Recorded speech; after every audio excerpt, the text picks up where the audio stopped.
Hello, c'est Lazy. Aujourd'hui on se retrouve pour une nouvelle vidéo assez particulière pour un objet assez particulier. Vous l'avez vu dans l'intro, dans le titre, un peu partout. On va tester un vélo électrique, mais pas n'importe quel vélo électrique. On va tester le Duot F26. Il est juste monstrueux. Déjà pour annoncer la couleur, ça fait plus de 2 semaines que j'ai le vélo, que j'ai pu le tester en profondeur. Et c'est le vélo le plus puissant et le plus aberrant que j'ai reçu en phase de test. J'en dis pas plus. Et pourtant, c'est pas le plus cher que j'ai reçu, mais c'est le plus performant. Je pense qu'on va passer une bonne vidéo. On est parti pour le déballage, la présentation, le test en situation réelle, puis les points forts, les points faibles, et on finira sur mon avis définitif. Dans le carton, on y retrouve bien sûr le vélo. D'ailleurs, point noté, il était très bien emballé, aucun souci là-dessus. Ensuite, dans le carton, on retrouvait le chargeur. C'est assez primordial. Ensuite, on retrouve aussi la notice. On retrouve une pompe à air, ce qui peut être pratique pour gonfler les pneus. Personnellement, j'ai reçu le vélo avec les pneus déjà gonflés et on a des petits outils pour pouvoir monter le vélo sans aucun souci. Je vais pas m'attarder plus sur le montage du vélo, c'était assez facile, il n'y avait rien de compliqué.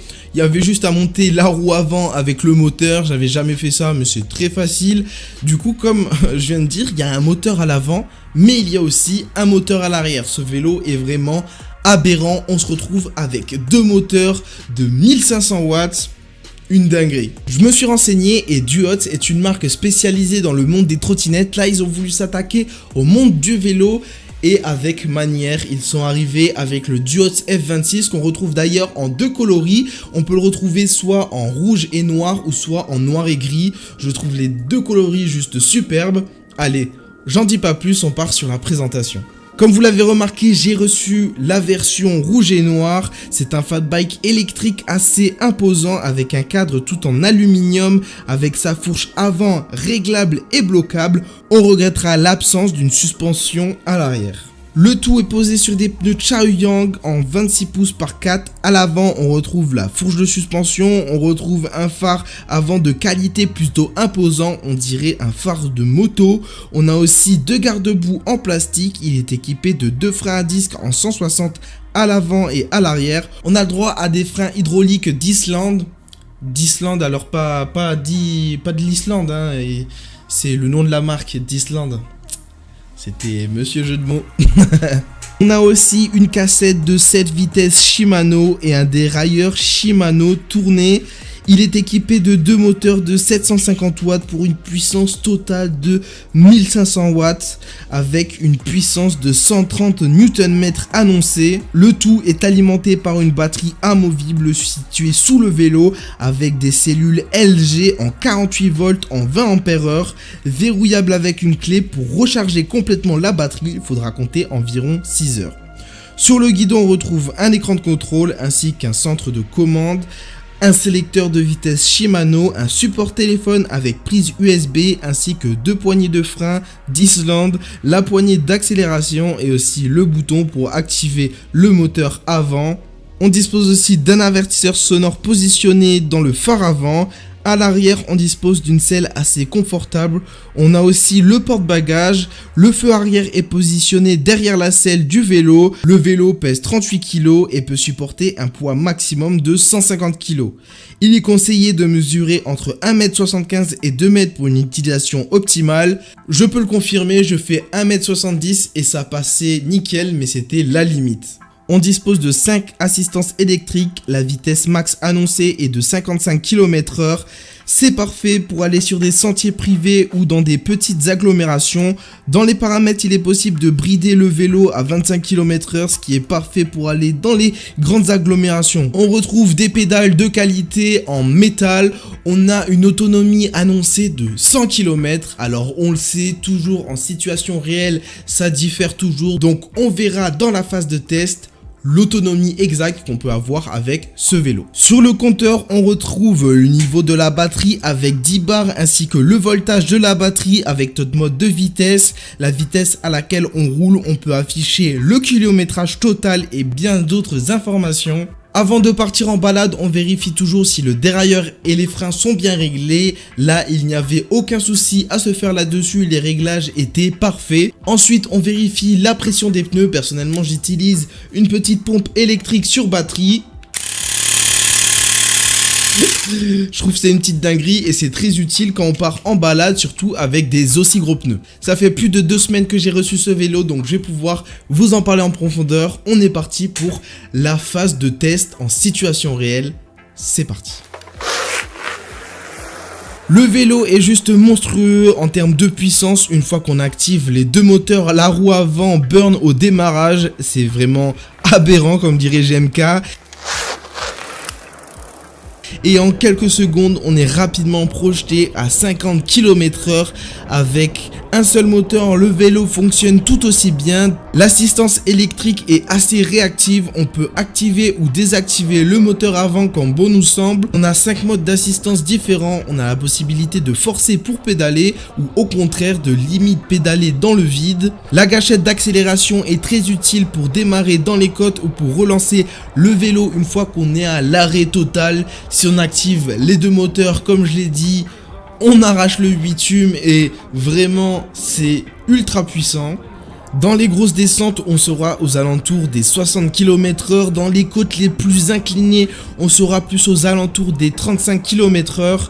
Le vélo a grimpé la côte la plus inclinée de mon test à 37 km/h. À titre comparatif, mon vélo personnel, le Komoda, il dispose d'un moteur 750 watts avec une puissance de 80 Nm. Il montait cette même pente à 25 km/h. Donc là, 37 km/h la vitesse. Il n'y a rien à dire, le vélo est puissant. Ce Duotz F26 gagne même en puissance dans certaines montées. Il continue à grimper et souvent à approcher les 45 km/h. C'est simplement le vélo le plus puissant que j'ai reçu en test. Les freins fonctionnent parfaitement. On peut s'arrêter assez rapidement grâce à ces freins hydrauliques. Sur le frein, on a une petite molette de réglage pour régler la rigidité du freinage. C'est juste une pépite. L'assistance électrique est quasi instantanée. Elle se déclenche après 1,5 seconde de pédalage si on ne souhaite pas utiliser la gâchette d'accélération. Je vais faire le test de l'assistance au pédalage si on n'active pas la gâchette juste ici. Donc on va voir en combien de secondes il part. Hop, 1 seconde. Oh, en 1 seconde les gars. 1, 2, ah ouais, même pas en 2 secondes. Voilà. Et là, plus besoin de pédaler ou tu peux faire semblant comme ça en pédalant à 2 à l'heure. Yo, le sens interdit. Et ça passe crème en vrai.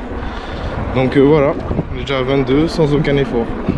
On n'est pas obligé de mettre le contact avec les clés pour pouvoir démarrer le vélo. La clé sert seulement à verrouiller et déverrouiller la batterie.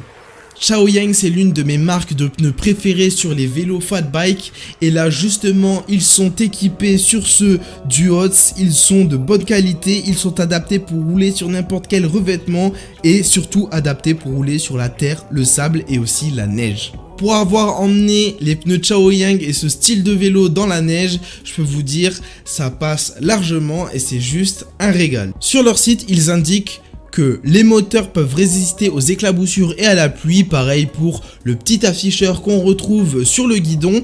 Mais là où j'ai été étonné et très surpris, c'est qu'ils disent que le vélo tout entier peut rouler sous la pluie.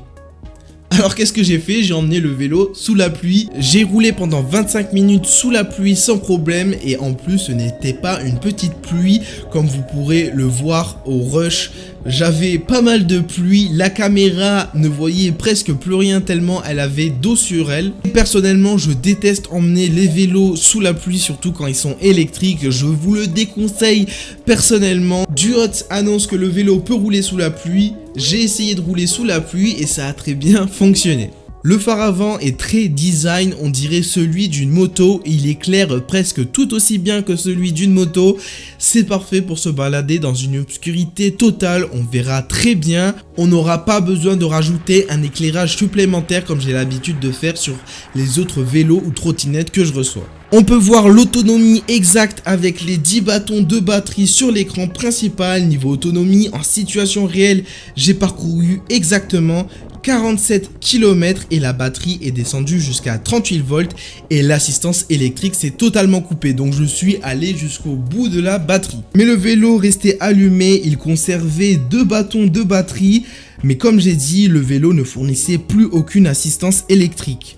Il faut compter seulement les 8 bâtons de batterie pour l'assistance électrique, ce qui nous fait 12,5% de batterie par bâton. Sur mon parcours des 47 km, on a eu du plat, des descentes, des montées, quelques chemins en terre avec une température de 25 degrés et un poids total de 80 kg avec le matériel que je transportais. Il est plutôt confortable grâce à ses gros pneus et à sa suspension avant et aussi à son diamètre en 26 pouces. C'est vraiment confortable, mais pour avoir un confort optimal, on regrette quand même l'absence d'une suspension à l'arrière, ça aurait été parfait. Là, on peut toujours rajouter une suspension de selle à l'arrière. Pour être plus précis dans mon test, j'ai roulé pendant plus de 10 minutes en ville entre 45 et 50 km/h en full électrique avec les 2 moteurs activés et le reste du parcours, je suis resté en assistance 3 entre 25 et 28 km/h en laissant qu'un seul moteur d'activer. Le feu arrière n'est pas relié au vélo, il faudra l'allumer manuellement, il émettra aucune indication quand on se met